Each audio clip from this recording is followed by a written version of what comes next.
I see a lot of talk about fairness in sports, the idea that everybody is getting some kind of equal playing field.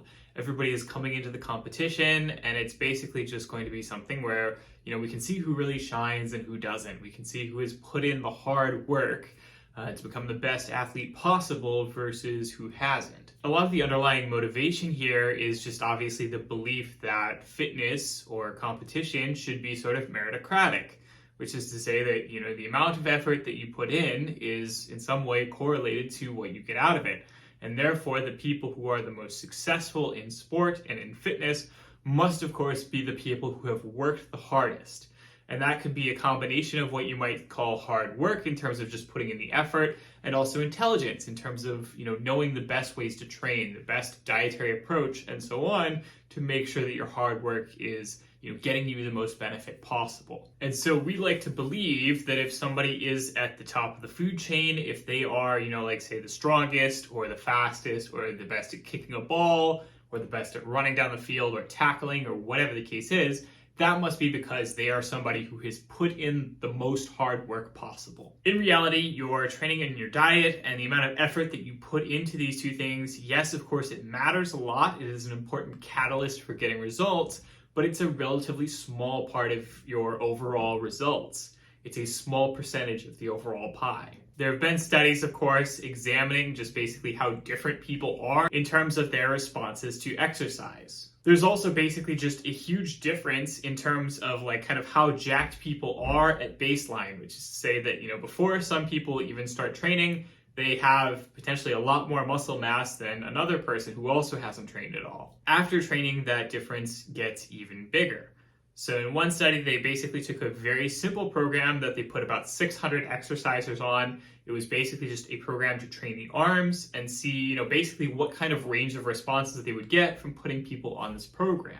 In response to training, the size of people's arms grew by a difference of between -5% and +60%, which is to say that yes, some people actually trained and lost muscle mass over the course of the study, even though they were, again, not trained at all, which means that it is very possible that you have people who have just such bad genetics or whatever the case is that they do actually lose muscle mass a bit in response to exercise, or they were just losing so much muscle mass in general that the exercise didn't really help or do enough to actually overcome that. The average response was about 20%.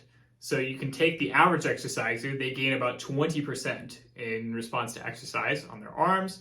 And then, at the top end, you have that person who gets 60%, right? So that is 3 times the results for basically the same amount of effort. Strength was even more variable than that, ranging from basically 0%, no increase, to 250% increase. Again, you can look at that and see just that there is a huge range of responses, and that an average person might say, get 50 or 100% increase in their strength, but then you would see somebody who is, at the very far end of the spectrum, getting a lot more results out of the same amount of work. I'm also not going to dig too deep into the rabbit hole in terms of PEDs and drugs, but it is kind of well known that steroids have a really, really big effect. They have a bigger effect when it comes to just building muscle mass, strength a bit less so, but it basically doubles the amount of muscle mass that you can build over the course of a career compared to an average natural lifter. Now, of course, this isn't to say that your training and your diet don't matter at all. There are, of course,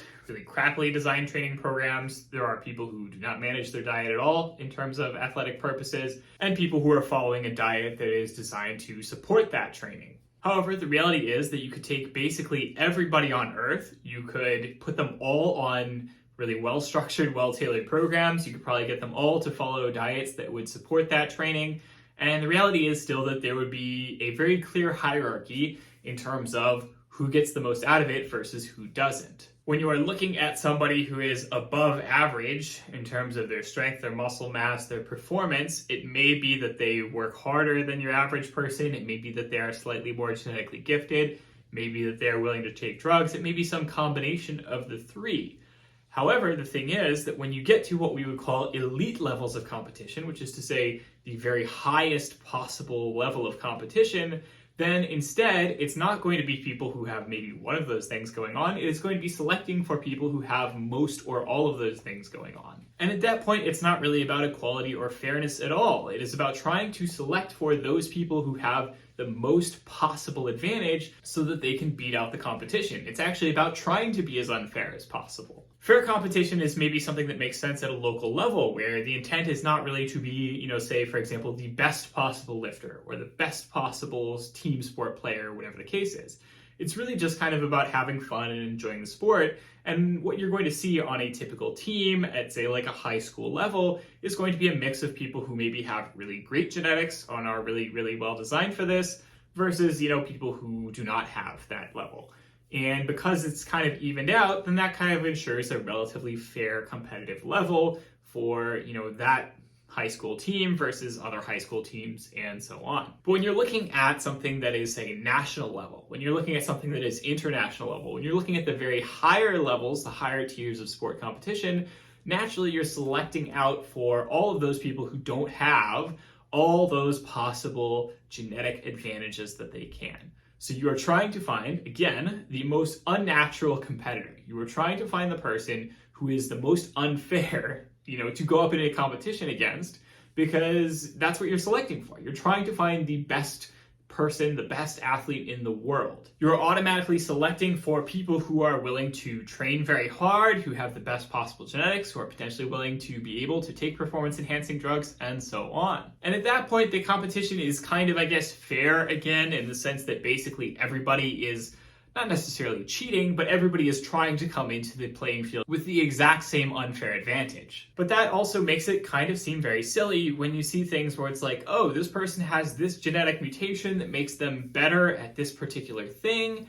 and that's why they're so good at this sport, and that's why, this is unfair and they should be banned. And it's like, well, why? They're just playing the game by the rules you've created for it. They're just doing exactly what elite competitive sport is intended to do, which is find those people who have those weird genetic quirks that are going to make them better at whatever that activity is.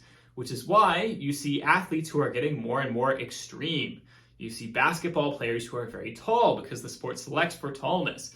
You see swimmers who have very large hands because that sport then selects for people who have large hands. It makes them easier to swim with. And so going back to the nature of fair competition, I would say that it's very hard in many cases to ensure that fair competition is really possible in any way, shape, or form.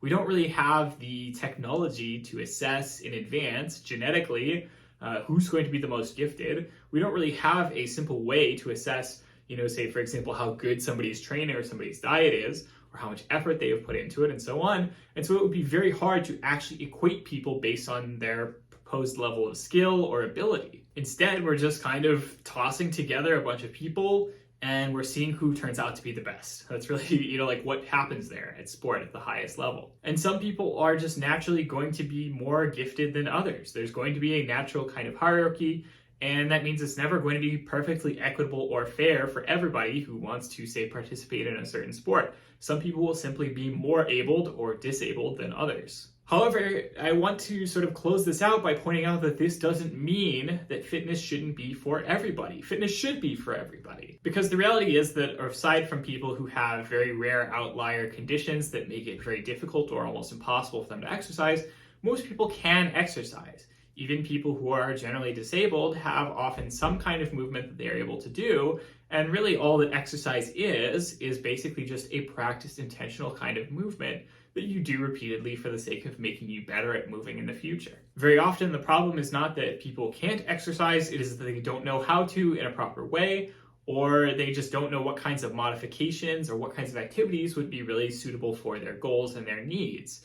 And that's, of course, something where a coach or a trainer can really help out in a lot of cases, especially if they are very experienced with working with people who have a lot of issues, who have a lot of disabilities to work around. And importantly, I also want to point out that, fitness really shouldn't be about competition. It has become so entwined with competition for so many people mentally, both in terms of sport, but also in terms of just kind of our social expectation about what fitness should be.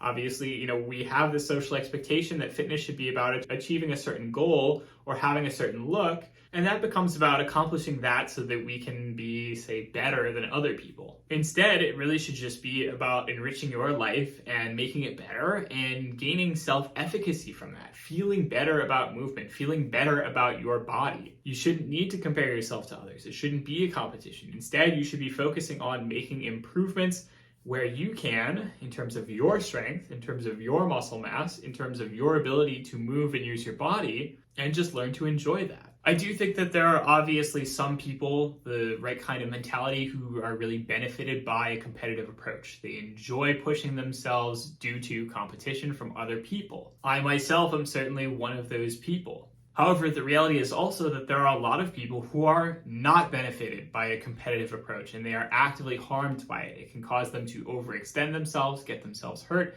It can cause them basically just a lot of psychological worry and anxiety and upset that they don't need if they could instead learn to reframe and focus instead on just kind of making progress for themselves in their own self-directed goals and in ways that they enjoy. And so the reality is that we should be looking for ways to support and enrich ourselves with fitness rather than tearing each other down. That is not always easy. That is sometimes very difficult. It involves maybe unlearning a lot of things that you have believed in the past. It means being compassionate to other people, but that is obviously a part of the process of getting better as a person.